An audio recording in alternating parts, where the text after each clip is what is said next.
Hello friends.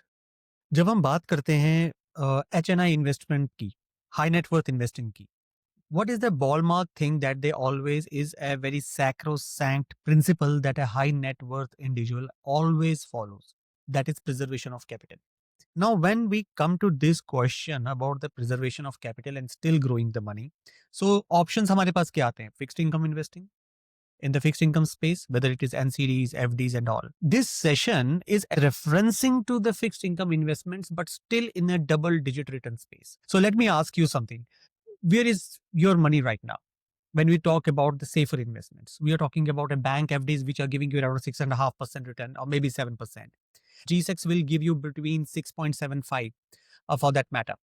But that is barely keeping pace with actually a lifestyle inflation for that matter. अब बात ये आती है कि mean while India's largest institutions, whether you talk about the sovereign wealth funds, you talk about the wealth funds from Abu Dhabi, Singapore, global pension funds, they are earning around 12 to 15% returns on their fixed income instruments from the Indian market. Yes, on debt, secure debt, and that too from India. Same country, same economy, same risk environment, and that is why they are, and many people just don't know how and why these sovereign funds or pension funds are earning double digit returns on their fixed income portfolios. When I am talking about Indian investors, we are talking about those investors जिनके पास 10 से 20 करोड़ का portfolio होता है और वो PMS और के अंदर इन्वेस्ट करते हैं, लेकिन जब उसमें इन्वेस्ट करते हैं वो सिर्फ प्रोडक्ट के ऊपर जाते हैं, ना कि स्ट्रेटजी के ऊपर।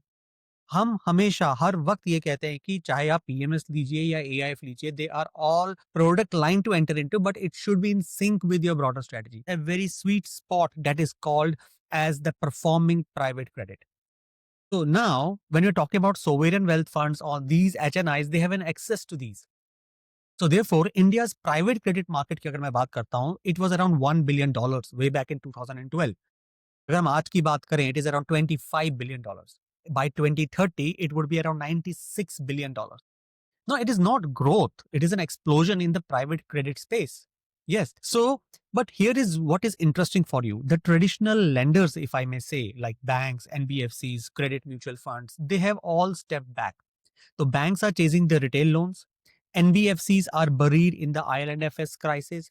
Credit mutual funds, after Franklin Templeton, their assets have dropped by around 65% for that matter.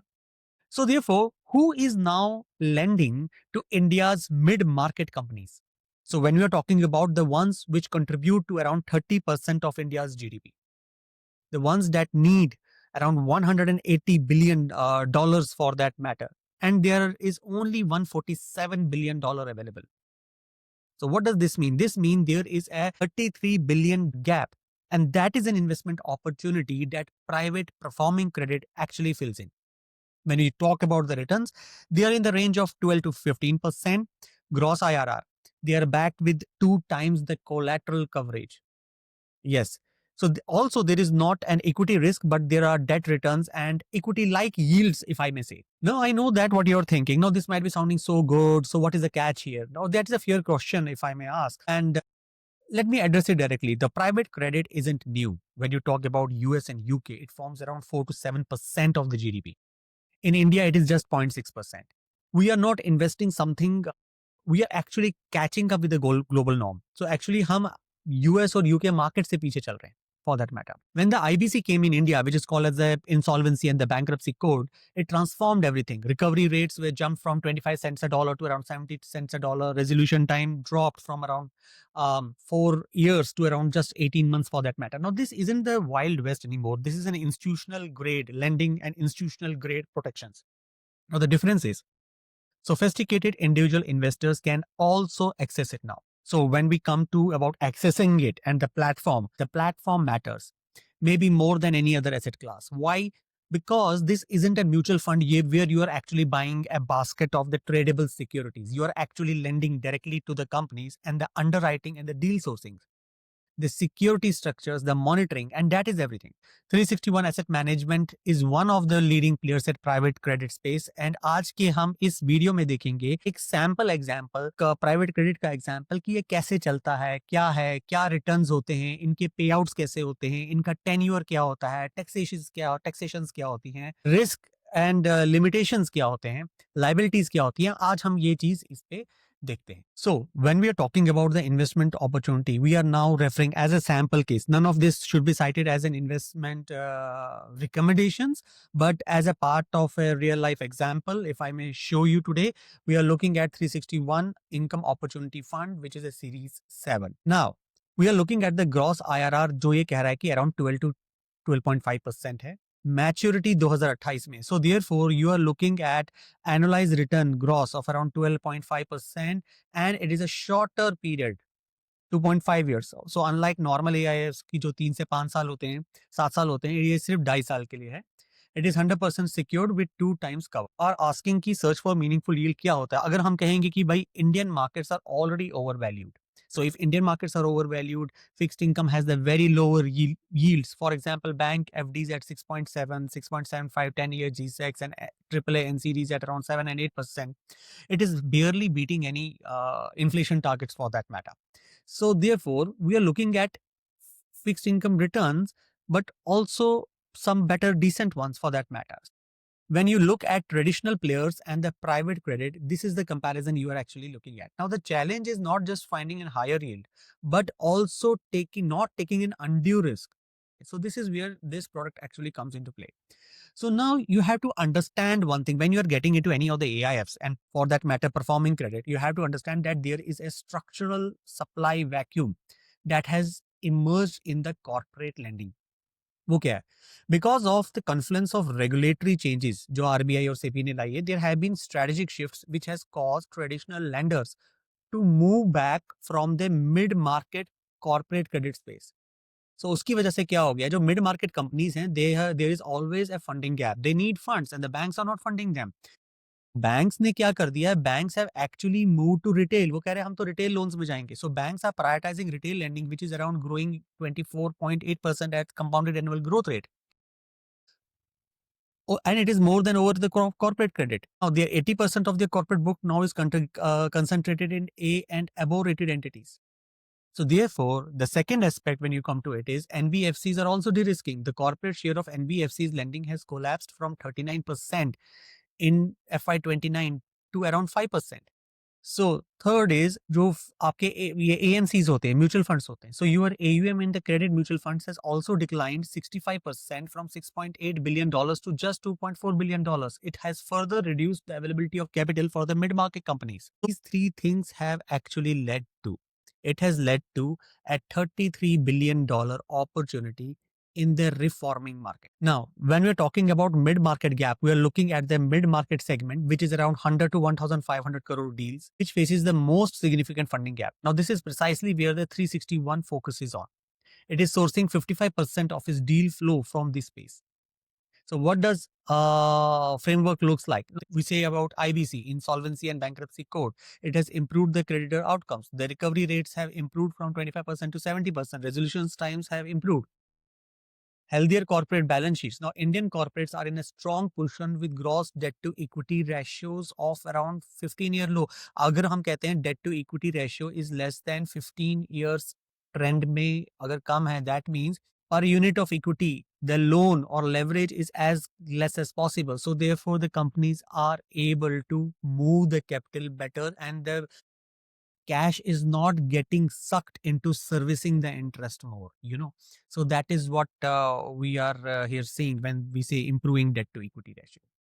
So therefore, now when we look at this opportunity of performing credit by 361, we are navigating, and it requires an expert with scale and discipline. What does this mean? 361 Asset is one of the leading private credit platforms. Now, there would be many AIFs and PMSs, and many of them are actually very good in their own slotted slots where they are the market leaders or the best in the industry. When we talk about 361, they have the same credentials when we are talking about the private credit platforms. So they are uniquely positioned to source, underwrite, and manage the high quality credit opportunities. So therefore, अगर हम private credit का AUM ही देखें, वही 15,000 करोड़ के आसपास है. 21,000 करोड़ के आसपास डिप्लॉयड कैपिटल है across 66 investments. It is the top 3 player with 10 to 15% market share, 90 years of cumulative experience. So there has been nil delinquency, zero defaults to date when we're talking about the platform for that matter. Now, what is the solution that it brings here? It brings a series through Series 7. it has provided a category 2 AIF, which is designed to capture this opportunity. What opportunity? Offering a compelling blend of high yield or duration, robust security for the sophisticated or rich investors, ultra rich. Short duration means when you're talking about this one per se, it is looking at April 2028, maturity 2.5 years with 12 to 12 and a half IRR targets. When you're looking at the secured investments, all deals are backed by hard collateral, share pledges, guarantees with average 2 times security cover. When you're looking at the regular cash flows, you're looking at 100% coupon bearing equipments with planned annual income distributions. It is 100% coupon bearing instrument, मतलब जब आप इसमें invest करते हो आपने भले ही आज suppose जनवरी में को पीरियोडिकली कैसे आएंगे that will see ahead in this presentation. Then there is institutional quality borrowers. So portfolio includes companies backed by marquee investors like GIC, ADIA, and Oryx. Now, tax efficient structure. Now, as a category 2 AIF, the fund offers a pass through taxation with no fund level tax leakage. So there is no tax leakage. So it is also tax optimized for that matter. So when we look about and अब जब हम suppose 361 का series 7 portfolio देख रहे हैं और आपको कि यार ठीक है हम म्यूचुअल फंड में for example, just as a comparison sake, if you're looking at Tata or HDFC fixed income instruments, so we can see, okay, this has invested into this corporate bond or corporate debt or government bond. So how does Series 7 internal portfolio looks like? So if we look at number 2025, the fund has deployed capital across 6 high quality diversified credit opportunities. Portfolio weighted average cash yield is around 10.97. एक है जैसे Project Gilbert. It is into the sector called as a renewable energy. It is a A+ rated entity backed by global sovereign funds like GIC and ADIA, which is an 11 billion EV. Second is a Project Alpine, which is a sector diagnostics. Now this is secured by around 2.3 times the cover of the listed pharma shares. Yes. And then we are talking about the Project Wembley, which is again in FNB and QSR. Now, it is backed by a promoter with 13,000 crore market capitalization and a network of around 400 outlets for that matter. So, यहाँ पे आपको पता चल जाता है कि किस type की एंटिटीज में जा रहे हैं एंड किस लेवल की कंपनीज में किस टाइप की funding. Now based on a sample of 1 crore, अब क्योंकि ये एआईएफ है तो मिनिमम इन्वेस्टमेंट आपकी 1 करोड़ की होती है. So when you are looking at 1 crore of investment in class A1 units, the fund is structured to provide an annual income distribution and a phased principal payment. So हम क्या देख रहे हैं? हम देख रहे हैं एक annual income distribution एंड हम देख रहे हैं phased principal payments. अभी होता कैसे? सपोज दिसंबर 2025 में आपने 1 करोड़ इन्वेस्ट, अप्रैल 2026 आता है, सो दिस इज अप्रैल 2026 आ जाता है. सो अगर आप 2000 अभी 25 की इन्वेस्ट कर दिया, यहाँ 2,90,000 आपको अप्रैल में आ जाता है, अक्टूबर में 4,38,000 वापस आता है, then 4,46,000 April, September and October. सितंबर में 583 आता है, लेकिन अक्टूबर 2017 में आपको 30 लाख वापस आएगा. So when you are looking at this 30, then 30, and then there is a final payment. So when you're looking at it, you are looking at a net IRR post expenses. Post expenses are around 10.43%. Now the gross IRR is around 12.08. Total expense का भी spread अगर आप पकड़ते हो वो nearly 1.5% के आसपास रहता है. सो अब देखिए, when you are investing here your money, so you are not waiting at the final date. You are actually getting your outflow already coming to your bank account. So there is a regular income coming on to you when you are looking at it. So now how this fund complements the diversified portfolio. For example, you're looking at the bank FD G6. First and foremost, you cannot compare this in this category. So here we are looking at an investor who is having say 10 crore or a 15 crore of a liquid portfolio, and he wants to have some fixed income exposure. For him it could be a very good thing to invest into. कि फिर भी कह सकता हूँ कि अगर आप 15 to 20 crore के लिक्विड वर्थ में आते हैं, then it could fit you based on your risk appetite. Yes, it provides you the diversification. Risk is between low to medium because it has coverage and all those security checks in between. It provides you the regular cash flows, and yes, there will be a lock-in in it. But since the tenure is only 2.5 years, it is a very short-term product for that matter. So it's not a long-term when we go for this product per se. So अगर हम clear और efficient instrument section देखते हैं, इस type के instrument का fees on an average it is like 1.25% per annum as the management fee. It also obviously depend upon whether you want to go for a share class A1, A2, A3 and A5. That depends upon the minimum commitment you are actually posing in. The higher the commitment you are putting it, the management fee will actually be lesser. Now, therefore, there has to be a disciplined approach to understanding and mitigating the risk when you invest in this product. First and foremost, there could be credit or a default risk. The underlying borrowers may fail to meet the obligations. Secondly, could be the liquidity risk. The units are not listed and cannot be redeemed prematurity. Third is the concentration risk. That is, a portfolio currently has 6 investments. That is 25% weightage on an average. You can see, or 20 or 18% of the coverage. No, there is the interest rate risk. The rising rates may impact borrowers and the repayment capacity. However, we're in a falling interest rate scenario, so this might not be the thing. Now, when you're looking at credit and default risk, they follow a rigorous 5C underwriting framework, and all investments are secured with average 2 times the collateral cover. When you're looking at the liquidity risk, the fund is shorter because it is only 2.5 year residual tenure. आप residual tenure में जा रहे हैं and planned principal repayments हो रही हैं. अगर आप कंसंट्रेशन रिस्क की बात करते हैं, the fund will continue to diversify as it deploys further capital towards the target size of 1000 crore, because 1000 crore is the amount as per the IAF guidelines they have to keep. So जैसे जैसे पैसा आता जाता है और जैसे बिल्ड करते रहते हैं पोर्टफोलियो, वैसे वैसे आपकी नंबर ऑफ कंपनीज बढ़ जाती हैं. And then there is a utilisation of the floating rate structures. We are talking about interest rate risk, underlying loan agreements wherever applicable, because floating rate structures होते हैं, तो कल को अगर rate of interest बढ़ भी जाता है या चेंज भी हो जाता है, तो यहाँ पे भी रेट ऑफ इंटरेस्ट में चेंज हो जाता है, तो वहाँ पे भी आपकी मिटिगेशन होती है. So what is our view on this? A compelling risk adjust. It is obviously a risk adjusted opportunity for the investor, those who want to enhance yield within their fixed income allocation. यहाँ देखिए, within their fixed income allocation driven by proven manager and a well structured portfolio.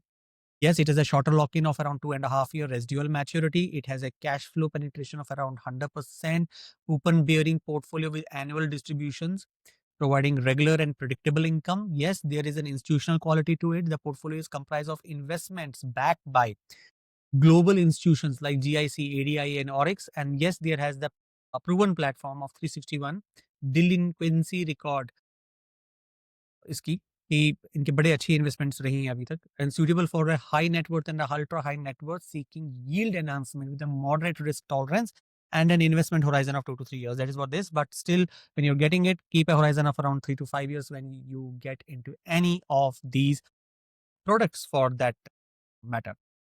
So therefore, when we are talking about exotic investments in the fixed case where you want to protect your capital and also earn the decent fixed income return, performing credit is one space within the AIF category that many ultra rich are doing it. And when the pension funds and sovereign wealth funds are getting into it, they have actually seen something in these funds that fits into their portfolio. And many of the ultra rich and high net worth, having a corpus of around 10 to 15 crore at a downside, but 15 to 20 crore at a mid size with them, are actually also using this.